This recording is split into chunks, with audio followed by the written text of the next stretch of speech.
जय हिंद फ्रेंड्स, स्वागत है आप सभी का हमारे यूट्यूब चैनल पर। आज 13 जनवरी का फर्स्ट शिफ्ट के एग्ज़ाम एसएससी जीडी के लिए ऑल रिव्यू जीके जीएस और करंट अफेयर और हिंदी के लिए क्वेश्चन का लेकर आए हैं। तो वीडियो की शुरुआत करते हैं बिना किसी देरी के। यदि आप हमारे चैनल पर नए हैं तो चैनल को ज़रूर सब्सक्राइब कीजिएगा और बेल आइकन को भी दबाइएगा। बेल आइकन को दबा रहे हैं तो ऑल पर ज़रूर क्लिक कीजिएगा। क्वेश्चन की शुरुआत करते हैं बिना किसी देरी के। आज का पहला प्रश्न पूछा गया था, अंग्रेज़ों ने अवध पर कब कब्जा किया था? तो 1856 में अंग्रेज़ों ने अवध को अपने कब्जे में कर लिया था। 1856 में अंग्रेज़ों ने अवध को अपने कब्जे में कर लिया था। दोस्तों, कई बार प्रश्न रिपीट भी हो रहे हैं, कई प्रश्न जो हैं वो रिपीट भी हो रहे हैं, एसएससी रिपीट भी कर रही है। तो आप एक एक एनालिसिस को देखकर जाइएगा, क्योंकि आपके लिए सभी एनालिसिस फ़ायदेमंद हैं। और अगला क्वेश्चन पूछा गया था, अनुच्छेद 17 किससे संबंधित है? तो अनुच्छेद 17 का संबंध है अस्पृश्यता के अंत से। अनुच्छेद 17 अस्पृश्यता के अंत से संबंधित है, तो अस्पृश्यता का अंत आपका राइट आंसर हो जाएगा। अगला क्वेश्चन पूछा गया था, ऋग्वेद में कुल कितने सूक्त हैं? तो ऋग्वेद संसार का सबसे प्राचीनतम धर्म ग्रंथ है, सनातन धर्म का सबसे आरंभिक स्रोत है। इसमें 10 मंडल हैं, 1028 सूक्त हैं और 10,462 मंत्र हैं। मंत्र संख्या के विषय में विद्वानों में कुछ मतभेद है। ये मंत्र जो हैं ये मतभेद वाली स्थिति में है, लेकिन 10 मंडल हैं, ये तो करेक्ट है। 1028 सूक्त हैं, तो इस प्रश्न का आपका आंसर हो जाएगा 1028 सूक्त हैं। 1028 सूक्त हैं, आपका राइट आंसर हो जाएगा। अगला क्वेश्चन क्या पूछा गया था? अगला क्वेश्चन पूछा गया था, मैरी कॉम किस शहर से संबंधित है, यानी कि राज्य से संबंधित है। तो मैरी कॉम किस शहर से संबंधित है? तो मैरी कॉम का अपने यहाँ नाम है मैंगते चैनिंग जैंग। मैरी कॉम यमएस मैरी कॉम का जन्म 1 मार्च 1983 को हुआ था और जिन्हें मैरी कॉम के नाम से भी जाना जाता है, एक भारतीय महिला मुक्केबाज हैं। वे मणिपुर भारत की मूल निवासी हैं। इनका संबंध है मणिपुर राज्य से, तो मणिपुर राज्य आपका राइट आंसर हो जाएगा। अगला क्वेश्चन पूछा गया था, उत्सव का उत्सव किसे कहा जाता है? यह भी क्वेश्चन पूछा गया था, तो इस क्वेश्चन का जवाब नहीं मिल पाया है। ऑप्शन में पता नहीं क्या था, बच्चे बता रहे थे उत्सव का उत्सव किस त्यौहार को कहा जाता है। अगला क्वेश्चन पूछा गया था, लोकसभा और राज्यसभा के स्पीकर की शक्तियां क्या नहीं होती हैं? तो लोकसभा और राज्यसभा के स्पीकर की शक्तियां होती हैं, यह शक्ति नहीं होती है कि वह राष्ट्रपति का निर्वाचन कर सके। अगला क्वेश्चन पूछा गया था, मेघालय में बारिश सबसे ज़्यादा किस शहर में होती है? तो मेघालय में सबसे ज़्यादा बारिश होती है मासिनराम में, तो मासिनराम आपका करेक्ट आंसर था।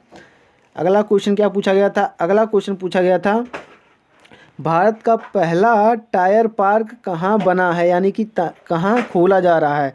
तो पश्चिम बंगाल में भारत का पहला टायर पार्क बना है, जहाँ बेकार हो चुके टायरों और उसके खराब हिस्सों में बनी कलाकृतियों की प्रदर्शनी लगाई है। इस तरह पार्क देश में कहीं भी नहीं है। तो पश्चिम बंगाल में बना है भारत का पहला टायर पार्क, तो पश्चिम बंगाल आपका राइट आंसर था। अगला क्वेश्चन पूछा गया था, मुस्लिम लीग का गठन कब हुआ था? तो सन 1906 में आगा खां, यहाँ पर आगा खां होगा, आगा खां और सलीमुल्लाह खान ने मुस्लिम लीग का गठन किया था और 1905 में बंगाल का विभाजन हुआ था। 1905 में बंगाल का विभाजन हुआ था। और पूछेगा बंगाल का विभाजन किसके समय हुआ था? तो बंगाल का विभाजन लॉर्ड कर्जन के समय हुआ था। लॉर्ड कर्जन के समय हुआ था बंगाल का विभाजन। तो आपका इस क्वेश्चन का राइट आंसर था 1906। 1906 में मुस्लिम लीग का गठन हुआ था। नेक्स्ट क्वेश्चन पूछा गया था, किस विटामिन में कोबाल्ट पाया जाता है? तो कोबाल्ट पाया जाता है विटामिन B12 में। विटामिन B12 में कोबाल्ट की मात्रा पाई जाती है, तो विटामिन B12 आपका राइट आंसर था।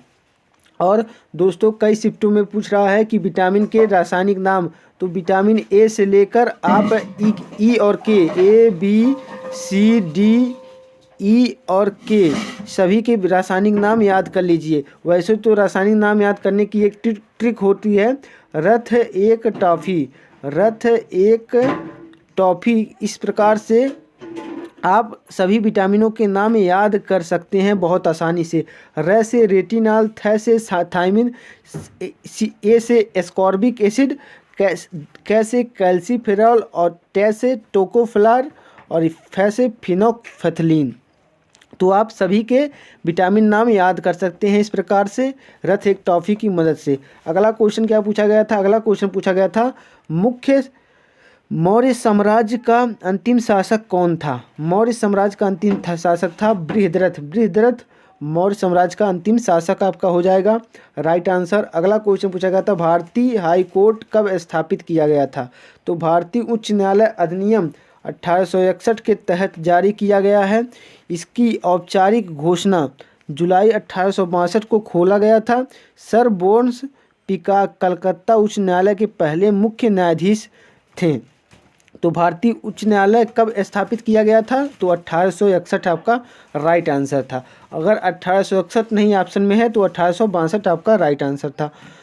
नेक्स्ट क्वेश्चन पूछा गया था घर में गंगा बहाने का अर्थ क्या होगा? घर में गंगा बहाने का अर्थ होगा असंभव कार्य करना। घर में कभी गंगा बहाई जाती है। नेक्स्ट क्वेश्चन पूछा है क्राई योजना। क्राई योजना किससे संबंधित है? क्राई योजना का संबंध किससे है यह पूछा गया था। तो क्राई योजना चाइल्ड राइट्स एंड टू एक भारतीय गैर सरकारी संगठन है जो बच्चों के अधिकारों को सुनिश्चित करने की दिशा में काम करता है। संगठन की शुरुआत 1979 में एयर इंडिया के पर्सन रिपन कपूर ने की थी। क्राई योजना के तहत 19 राज्यों में 99 जमीनी स्तर की परियोजनाओं के साथ काम करता है। इससे 30 लाख से अधिक बच्चों के जीवन को प्रभावित किया है। तो क्राई योजना बच्चों से संबंधित है। यह भारत का एक गैर सरकारी संगठन है। तो यह आपका था। और रीजनिंग भी आज के शिफ्ट में बहुत अच्छी चल रही है। रीजनिंग भी अच्छा तरीके से पूछा जा रहा है। मैथ भी अच्छी तरीके से पूछा जा रहा है। परसेंटेज प्रॉफिट एंड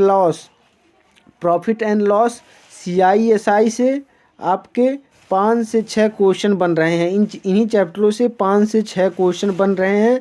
सबसे ज़्यादा क्वेश्चन इन्हीं चैप्टरों से बन रहे हैं। और मेंसुरेशन के 2D और 3D से 2 से 3 क्वेश्चन पूछे जा रहे हैं। मेंसुरेशन के 2D और 3D से 2 से 3 क्वेश्चन पूछे जा रहे हैं।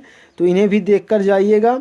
और अनुपात समानुपात भी के भी क्वेश्चन हैं। औसत के भी क्वेश्चन पूछे जा रहे हैं। एज संबंधी क्वेश्चन भी पूछे जा रहे हैं। तो इन सभी चैप्टरों पर एक बार दृष्टि डाल लीजिएगा। ये क्वेश्चन बहुत ही अधिकता से पूछे जा रहे हैं। तो मिलते हैं नेक्स्ट रिव्यू में। तब तक के लिए जय हिंद जय भारत।